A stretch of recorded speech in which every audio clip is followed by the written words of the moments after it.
एक महिना किती मोठा असतो याचं उत्तर पाहायचं असेल तर गेल्या महिन्याभरात सरपंच संतोष देशमुख कुटुंबियांचे सुकलेले चेहरे आणि आटलेले डोळे पहा. कोणतीही बरी वाईट घटना आपल्या फायद्यासाठी कशी वापरायची हे पाहायचं असेल तर गेल्या महिन्याभरातली काही नेत्यांची भाषणं पहा. राजकारणाच्या कोलाहलात, आरोप प्रत्यारोपांच्या गोंगाटात आपण एवढंही हरवायला नको की देशमुख कुटुंबानं काय गमावलंय याचा विसर आपल्याला पडेल. त्या हत्येला आज 1 महिना पूर्ण झाला. काय बदललं? खरंच काही बदललं का? पाहूयात राजकीय शोलेचा हा स्पेशल रिपोर्ट.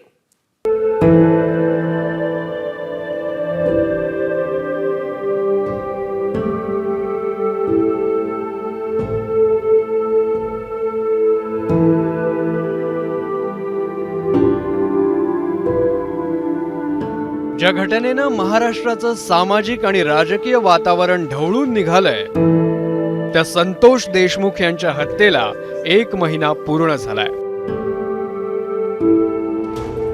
मस्साजोगच्या सरपंचांच्या हत्येप्रकरणी CID, SIT यांनी 7 आरोपींना अटक केली आहे, तर 1 आरोपी अजूनही फरार आहे. खंडणी प्रकरणात धनंजय मुंडे यांचे निकटवर्तीय वाल्मिक कराडही पोलिसांना शरण आले आहेत. मात्र महिनाभरानंतरही सरपंच संतोष देशमुखांची हत्या, वाल्मिक कराडवरच्या कारवाईची आणि धनंजय मुंडेंच्या राजीनाम्याची मागणी यामुळे सुरू असलेलं राजकारण तसूभरही कमी झालेलं नाही. आतापर्यंत तोंडावर बोट ठेवून असलेल्या अजित पवारांनी महिनाभरानंतर मौन सोडलंय आणि विरोधकांना उत्तर दिलंय. मी देखील देवेंद्रजींना भेटून सांगितलेलं आहे की या संदर्भामध्ये पक्ष वगैरे न बघता जर कोणी वरिष्ठ लेवलला काम करणारे व्यक्ती त्याच्यामध्ये दोषी असतील तर कुणाची गय करण्याचं कारण नाही. मुख्यमंत्री म्हणले मी त्याही मताचा आहे. यामध्ये आम्ही आणि मुख्यमंत्री जो दोषी असतील त्यांना अजिबात पाठीशी घालणार नाही. त्यांना कडकमधली कडक सजा केली जाईल आणि एक वेगळ्या प्रकारचा मेसेज महाराष्ट्रामध्ये दिला जाईल. ह्या जे काही कायदा सुव्यवस्थेचे प्रश्न निर्माण होतात मग तिथं कुठंतरी पोलीस वरिष्ठ अधिकारी कमी पडतात असं माझं मत आहे. त्यामध्ये त्यांना जर जमत नसेल तर त्यांनी स्पष्ट सांगावं की हे आमच्या आवाक्याच्या बाहेर आहे. संतोष देशमुखांच्या हत्येच्या निषेधार्थ मोर्चांचं सत्र सुरू आहे. गुरुवारच्या मोर्चाचं ठिकाण होतं संभाजीनगर मधलं पैठण.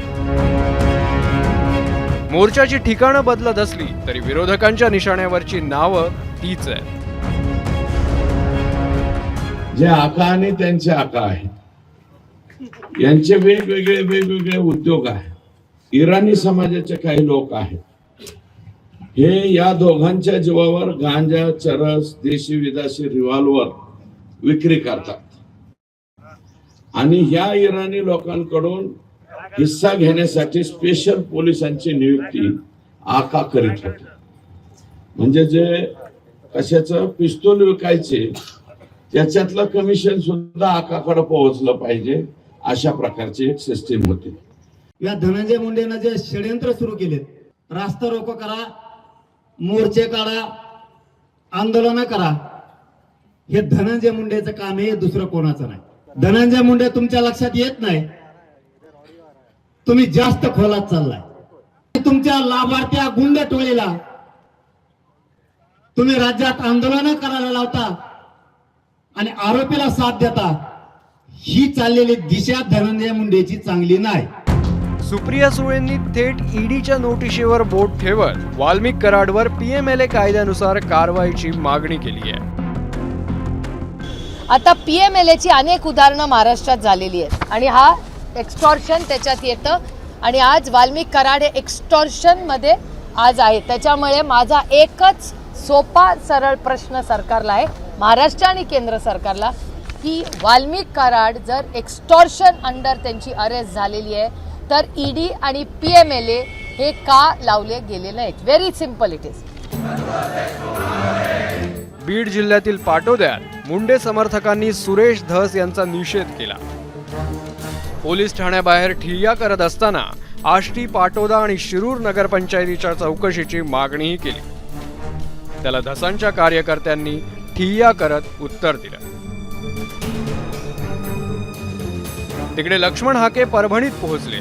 त्यांनी सूर्यवंशी आणि वाकोडे कुटुंबियांच्या भेटी घेतल्या. नंतर बीड प्रकरणावरून सुरेश धसांवर गंभीर आरोप करण्यात आले. जे मारेकरी आहेत त्यांना फाशी झाली पाहिजे असं सगळ्याचं मत आहे. परंतु विषय काय? विषय आहे संतोष देशमुख हत्या आणि त्यांच्या मारेकऱ्यांना शिक्षा.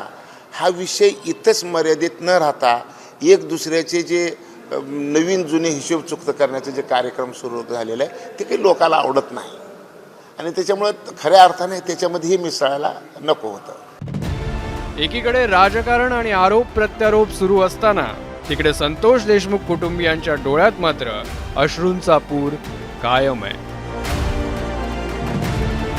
ज्या दिवशी 6 तारखेला हे भांडण झालं ना, त्या दिवशी आम्ही 6:30 ते 7च्या दरम्यान किंवा समजा मागं पुढं असेल वेळ, पण आम्ही दोघंजण एवढं डीपमध्ये बोललो सगळं कळून चुकल्यासारखं. म्हणजे दादा तू लवकर येऊ द्या, आपण हे करू. दिदीच्या लग्नाचा आमचं विषय झाला, पुढं जे फ्युचरमध्ये आपल्याला काय करायचं आहे, कसं करायचं, सगळे विषय आम्ही बोललोत.